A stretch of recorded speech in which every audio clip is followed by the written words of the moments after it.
നരേന്ദ്രമോദിയെക്കുറിച്ചുള്ള ഏറ്റവും വലിയ വിമർശനമെന്ന് പറയുന്നത് നരേന്ദ്രമോദി മുസ്ലിം വിരുദ്ധനാണ്. മുസ്ലിങ്ങൾക്ക് നരേന്ദ്രമോദി ഒന്നും കൊടുക്കുന്നില്ല. പാർലമെന്റിൽ മുസ്ലിം പ്രാതിനിധ്യമില്ല. BJPയിൽ മുസ്ലിങ്ങൾക്ക് കടക്കാൻ ഒരു നിവൃത്തിയുമില്ല.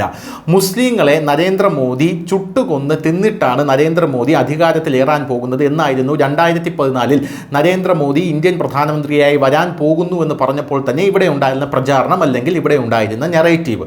ഇങ്ങനെയുള്ള ഒരു സാഹചര്യത്തിൽ മുസ്ലിങ്ങളുടെ രക്ഷകരായി ഞങ്ങൾ മാത്രമാണുള്ളത് എന്നാണ് കോൺഗ്രസ് അടക്കം പറഞ്ഞത്. ഈ കോൺഗ്രസ് അടക്കം ഇവിടെയുള്ള മുസ്ലിങ്ങളുടെ ഉന്നമനത്തിനായി എന്താണ് ചെയ്തത് എന്നുള്ള ഒരു ചോദ്യം വലിയൊരു ചോദ്യമാണ്. മുസ്ലിം സമുദായത്തിലെ ഉന്നത കുലജാതരെ പ്രീണിപ്പിക്കാനായി കോൺഗ്രസ് പലതും ചെയ്തിട്ടുണ്ട് എന്നുള്ളത് സത്യം തന്നെയാണ്. അങ്ങനെയാണ് ഇപ്പോൾ കർണാടകയിലുള്ള ബഡ്ജറ്റൊക്കെ എടുത്ത് പരിശോധിച്ചാൽ അതൊരു ഹലാൽ ബഡ്ജറ്റായി മാറിയിരിക്കുന്നു. കാരണം അവിടെ ദളിതർക്കൊന്നുമില്ല, അവിടെ ഹിന്ദുക്കൾക്കൊന്നുമില്ല, അവിടെ മറ്റ് മതക്കാർക്കൊന്നുമില്ല. അതൊരു ഹലാൽ ബഡ്ജറ്റായി 4% സംവരണം പല മേഖലകളിലും മുസ്ലിങ്ങൾക്ക് കൊടുത്തുകൊണ്ട് പല മേഖലകളിലും മുസ്ലിങ്ങളുടെ ഉന്നമനം ലക്ഷ്യമിട്ടുകൊണ്ടാണ് അവർ പ്രവർത്തിച്ചു പോയിരുന്നത്. എന്നാൽ നമ്മുടെ ഉത്തരേന്ത്യയിലേക്ക് വന്നു കഴിഞ്ഞാൽ അവിടെ ഒരുപാട് ദളിത് മുസ്ലിങ്ങളുണ്ട്. മുസ്ലിങ്ങളിലെ ദളിത് മുസ്ലിങ്ങളെ വലിയ ഉന്നത കുലജാതരായിട്ടുള്ള മുസ്ലിങ്ങൾ മാറ്റി നിർത്തുന്ന ഒരു സാഹചര്യമുണ്ട്. അത് യാഥാർത്ഥ്യമാണ്. പരിശോധിച്ച് നോക്കിയാൽ മനസ്സിലാകും. ഉത്തരേന്ത്യയിലേക്ക് ഇത് സർവ്വസാധാരണമാണ്. എന്നാൽ യോഗി ആദിത്യനാഥ് ഉത്തർപ്രദേശിൽ വന്നപ്പോൾ അവരെ ചേർത്ത് പിടിക്കുകയും അവരുടെ വോട്ട് കൊണ്ട് ആ മേഖലകളെല്ലാം യോഗി ആദിത്യനാഥ് പിടിച്ചടക്കുകയും ചെയ്ത ഒരു കാഴ്ച നമുക്ക് കാണാൻ സാധിച്ചു.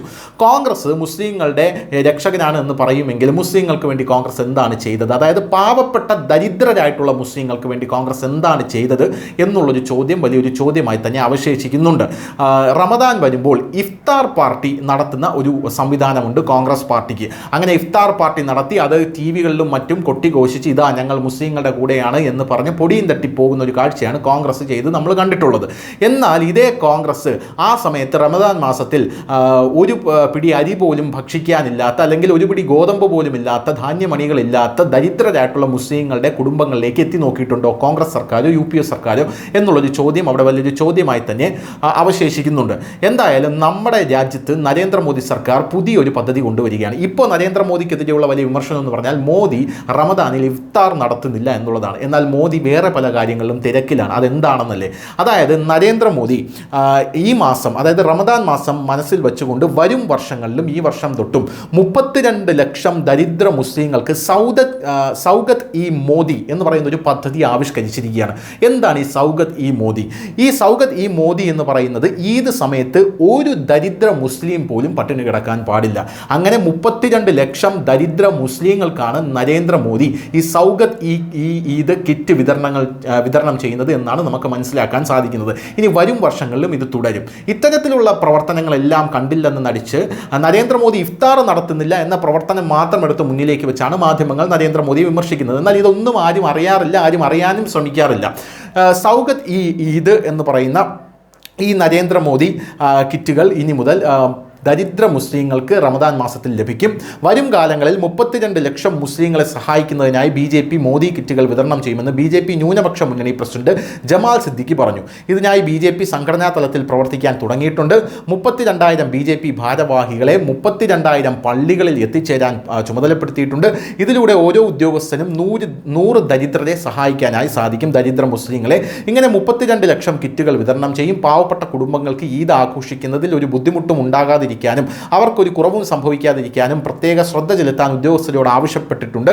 അതിനായി മാത്രമാണ് കിറ്റുകൾ വിതരണം ചെയ്യുന്നത് എന്നുള്ളതാണ്. കേരളത്തിൽ ഒരുപക്ഷെ ഈ വാർത്ത ഇവിടെയുള്ള സുഡാപ്പികളായിട്ടുള്ളവർ കേൾക്കുമ്പോൾ അവർക്ക് പുച്ഛം തോന്നും. അവർ നരേന്ദ്രമോദിയെ പുച്ഛിക്കും. കാരണം രാവിലെയും വൈകുന്നേരവും എല്ലാം തിന്ന് മതിച്ച് നടക്കുന്ന ഇവർക്ക് പാവപ്പെട്ട മുസ്ലിങ്ങളുണ്ടെന്നോ ആ മുസ്ലിങ്ങളെ ശ്രദ്ധിക്കണമെന്നോ എന്നൊന്നും തന്നെ യാതൊരുവിധ ധാരണയുമില്ല, ഐഡിയയുമില്ല എന്നുള്ളതാണ് പ്രധാനപ്പെട്ട കാര്യം. എന്നാൽ ഉത്തരേന്ത്യയിൽ ഇതൊരു യാഥാർത്ഥ്യമാണ് എന്നുള്ളത് നമ്മൾ മനസ്സിലാക്കണം. കേരളത്തിലേക്ക് വരുമ്പോൾ ഇവിടെയുള്ള മുസ്ലിങ്ങൾ സാമാന്യം സാമ്പത്തികമായി ഭേദപ്പെട്ട് നിൽക്കുന്നത് കൊണ്ട് അങ്ങനെ ദരിദ്ര മുസ്ലിങ്ങളില്ല എന്ന് നമുക്ക് പറയാൻ സാധിക്കില്ല. ഉത്തരേന്ത്യയിൽ ഇതൊരു യാഥാർത്ഥ്യമാണ്. 32 ലക്ഷത്തോളം മുസ്ലിങ്ങൾ അവിടെ ദരിദ്രരായി കിടപ്പുണ്ട്. അവർക്ക് റമദാൻ മാസത്തിൽ ഒരു കിറ്റ് കൊടുക്കാൻ നരേന്ദ്രമോദി വേണ്ടി വന്നു എന്നുള്ളതാണ് പ്രധാനപ്പെട്ട ഒരു കാര്യമെന്ന് പറയുന്നത്. അല്ലാതെ മോദി ഇഫ്താർ നടത്തുകയോ അല്ലെങ്കിൽ നിങ്ങൾക്ക് മുന്നിൽ ഞാനിതാ ഇഫ്താർ നടത്തിയിട്ടുണ്ട്, ഞാനിതാ മുസ്ലിം അനുകൂലിയായി മാറിയിരിക്കുന്നു എന്നൊന്നും കാണിക്കാൻ അദ്ദേഹം നിൽക്കില്ല. മറിച്ച് അദ്ദേഹം സൈലൻ്റ് തുടർച്ചയായിട്ടുള്ള ഇത്തരത്തിലുള്ള പ്രവർത്തനങ്ങൾ നടത്തി മുന്നോട്ട് പോകും എന്നുള്ളതാണ്. എന്നാൽ മതമൗലികവാദികളെ അദ്ദേഹം അംഗീകരിക്കുന്നുമില്ല. മതമൗലികവാദികൾക്ക് കിട്ടേണ്ടത് കിട്ടും എന്നുള്ളതും ഇതിലൂടെ ഓർമ്മിപ്പിക്കുന്നു. കശ്മീർ പിരിക്കണം, രാജ്യം രണ്ടായി വിഭജിക്കണം എന്നൊക്കെ പറയുന്ന ആൾക്കാർക്ക് കിട്ടേണ്ടത് കിട്ടുക തന്നെ ചെയ്യുമെന്ന് നമ്മൾ പറയാതെ പോകുന്നത് ശരിയല്ല. ഇതിനു പുറമെ മോദിയുടെ നേതൃത്വത്തിൽ ഒരു പ്രത്യേക പരിപാടിയും സംഘടിപ്പിക്കും. അതിനെക്കുറിച്ചുള്ള വിവരങ്ങളും ഉടൻ പ്രഖ്യാപിക്കും. ഈദ്, ദുഃഖവെള്ളി, ഈസ്റ്റർ, നൗറൂസ്, ഇന്ത്യൻ പുതുവത്സരം എന്നിവ മനസ്സിൽ വെച്ചുകൊണ്ട് മതപരമായ ഐക്യം നിലനിർത്തുന്നതിനും സാമൂഹിക ഐക്യം വർദ്ധിപ്പിക്കുന്നതിനും ഇത്തരം പരിപാടികൾ സംഘടിപ്പിക്കുമെന്നും ജനങ്ങൾക്ക് സഹായം നൽകുമെന്നും സിദ്ദിഖി പറഞ്ഞു. മോദി കിറ്റിൽ അവശ്യ വസ്തുക്കൾ, വസ്ത്രങ്ങൾ, ഉണങ്ങിയ പഴങ്ങൾ, ഈത്തപ്പഴം, സേവായ മറ്റ് വസ്തുക്കൾ എന്നിവ ഉൾപ്പെടും. ഗംഗാ യമുനി പ്രസ്ഥാനത്തെ പ്രോത്സാഹിപ്പിക്കുന്നതിനും ശക്തിപ്പെടുത്തുന്നതിനുമാണ് ഈ ശ്രമങ്ങൾ നടക്കുന്നതെന്നും അദ്ദേഹം പറഞ്ഞു. റമദാനിൽ ദാനധർമ്മങ്ങൾക്ക് വളരെയധികം പ്രാധാന്യമുണ്ട്. ദരിദ്രരെയും ദുർബലരായിട്ടുള്ള അയൽക്കാരെയും ദരിദ്രരായിട്ടുള്ള ബന്ധുക്കളെയും സഹായിക്കണം. ഈ ആശയം മനസ്സിൽ വെച്ചുകൊണ്ട് BJP പാവപ്പെട്ട ന്യൂനപക്ഷ സമുദായങ്ങൾക്ക് കിറ്റ് വിതരണം ചെയ്യുമെന്നാണ് ഇപ്പോൾ അറിയിച്ചിരിക്കുന്നത്. News desk, news India Malayalam.